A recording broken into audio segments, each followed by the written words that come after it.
Wells. Welcome to the HorseTrainingChannel.com. I'm here today with Angie Cannizzaro from Purcell, Oklahoma, and she's riding a young 2-year-old and is going to go through some exercises with us today. Angie won the Masters last year at the 2012 All-American Quarter Horse Congress, and her specialty, I believe, it is the young horses. That's what she enjoys, working with the young horses and training horses from scratch, and has really produced a lot of nice finished horses that have gone on in our industry and been very successful. So that also makes her program successful because they go on in later years and they're successful, and they also ride very well for her amateurs and non-pros and other people. So as I've mentioned before when we've talked about our programs, that winning is a part of a program, but the horse's continued success is what a trainer, a true trainer, really strives for, and that's the pride of the product.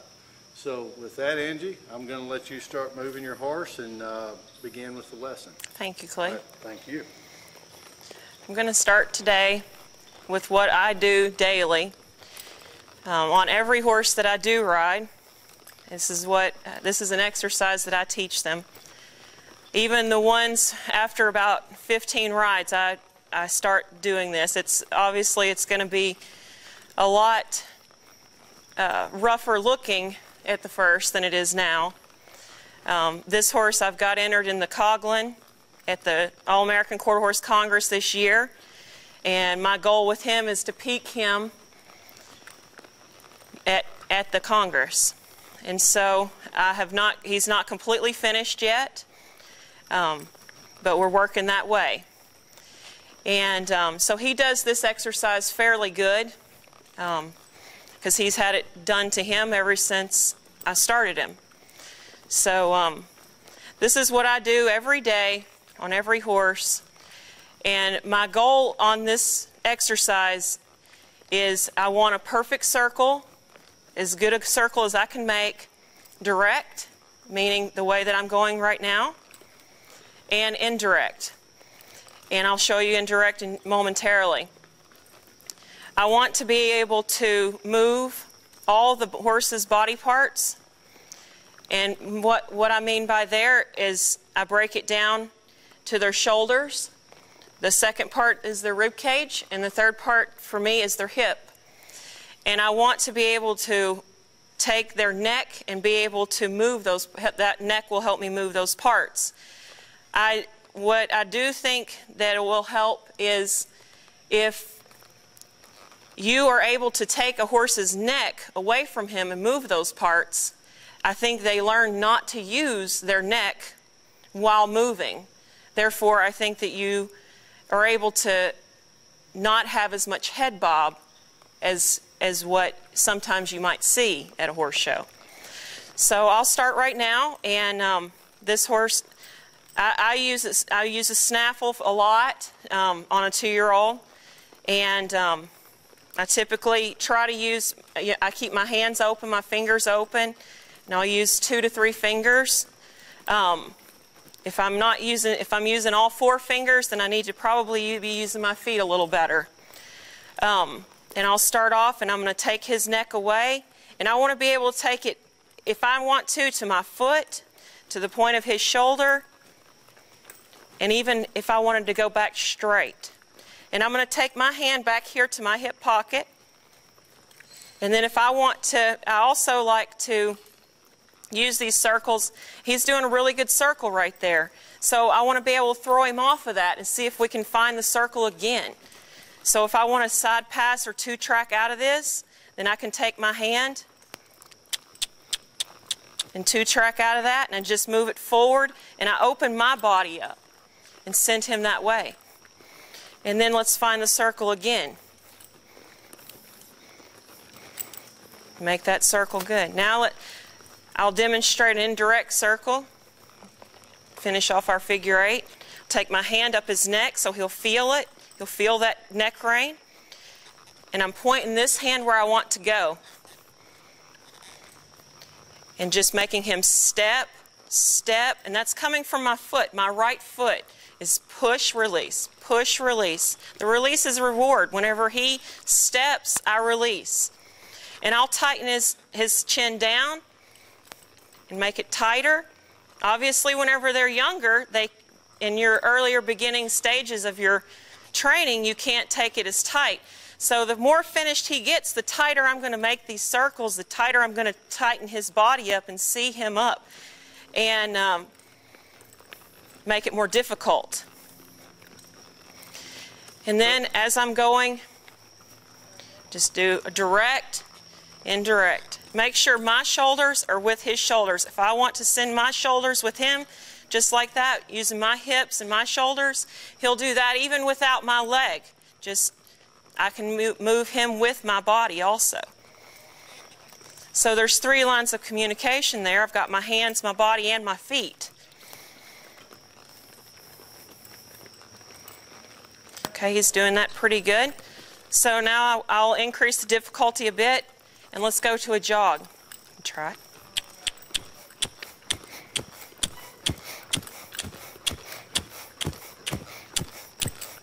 And as I'm doing this, see how his head is staying really steady.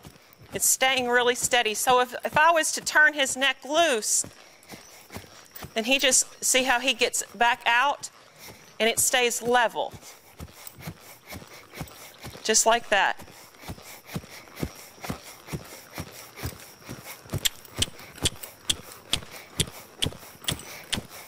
I can take this left hand, neck rein him, see how he'll step over there, send him back out, and 2-track. Go in direct again.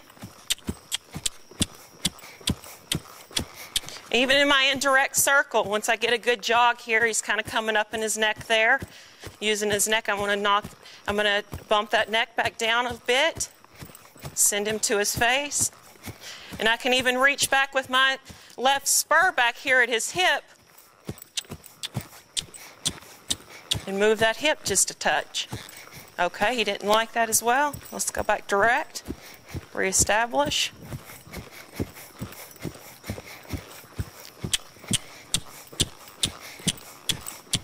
Move that hip a bit. Very good. All I want is 2 steps, that's fine. Move the shoulder. Now move the hip. Obviously right there, see I have some work to do on my left side on that hip before I even get going. A lot of times I would stop right there, back him off of that bridle, and I would just break it down and let's just move your hip. Soften it back up. Because he let me know that was his stiff spot whenever he didn't do it willingly. And he had those stutter steps in there. I want it smooth. I want it soft. I want to be able to pull just like I'm pulling right now, get all that resistance out, and then the next time, and then release, and see he's staying there. He's staying. And I'm not forcing him with that stay. He's just staying soft because I've got my leg in there, my right leg near the girth, and keeping that soft right in there. Whenever I release that and I send him forward, he'll go straight.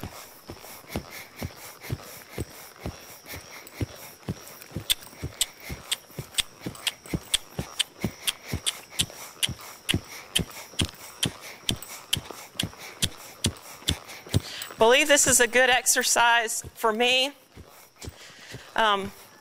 because I do not have long legs and I can't obviously get underneath them and lift them.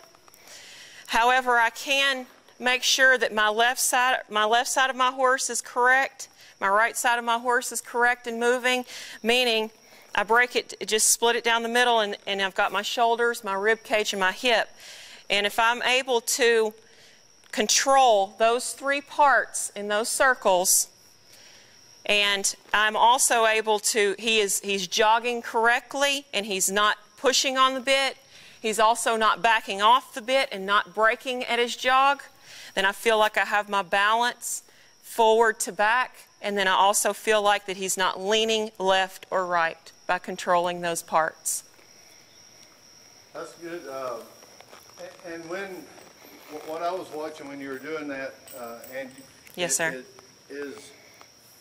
He's very rhythmic, his diagonals were correct, but because he was very consistent with his movement, 1, 2, 1, 2, that also tells you there's no resistance. Correct. Because if you use your spurs and he stuttered, like you mentioned, stutter steps or Yes, sir. hesitates, Yes, that's sir. a tightening of the rib cage, and also in your hands. Part of what sometimes people can't see, and you made a real good point, to use your fingers. Yes, sir. If we have to start riding 4 fingers or the palms of our hands, Yes, it's sir. time to stop. Yes, sir. Back up, get Yes, sir. change equipment or whatever. We need some different That's equipment, your need to problem. use our feet a little better. Right, Yes, sir. right. Speed them up or slow them down, Yes, sir. or use one or the other. Yes, sir. You know, that's those are all very, very good points what you made. And then also, you know, this horse, of course, you know, he like you said, he's done this a lot, and I think the smaller circles sometimes you work in helps you maintain a little advantage over the horse, because a lot of times people like to get out and they work too large a circle. Yes, sir. And that lets that horse get too long a stride. Yes, sir. And then he does start pushing on your Yes, hands. sir. Is that correct? Yes, sir. I totally agree with that. And we show our event is slow. Right. And I believe that if the tighter they have to learn to tighten up in order to slow down. Yeah, yeah. If a small area, it binds your horse up, then he's Correct. probably too fast. Correct. And we don't like to say, you know, I mean, we do have a slow event, but at the same time, we would a lot rather show a horse that we have to go to the show and push up. Correct. Than we have to bring back. We don't Yes. want, if you're pushing, you're winning. If you're correct. Jake breaking around there, you're losing. You probably. are losing. So if you're pushing your horse, you're trying to win, and if you're having to hold him back, you're letting the judge determine your place then, because you're just trying to save the day. And so I think we all want to create a push horse, and that's what you're riding that horse to his face and Yes. teaching him to be pushed on, Absolutely. but without acceleration. Correct. That whole deal is teaching him to yield to my feet and not run from my feet. Right, right. And that's You can feel good, but that don't make us want to run out to the highway. correct. You can feel good and turn it into lift and Correct. turn it into energy of up. And you want a natural stride, but it's Right. got to be up. You know, we Yes, want sir. a horse hitting flat-footed, but Yes. that horse's body has got to come up. There's Yes, no sir. doubt. He Yes, get sir. off of his feet and lighten up. Yes, sir.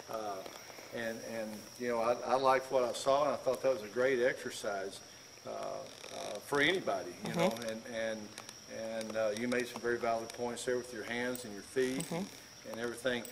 If someone's got some questions on this, or if they want to get in contact with you, what is some of your contact information? The best thing would be to call me directly. Okay. And my phone number I can give out is Sure. great. It's 501-626-4662. Again, 501-626-4662. And contacting me directly would probably be the best thing. Great, great. Well, I know Angie would be more than happy to visit with anyone.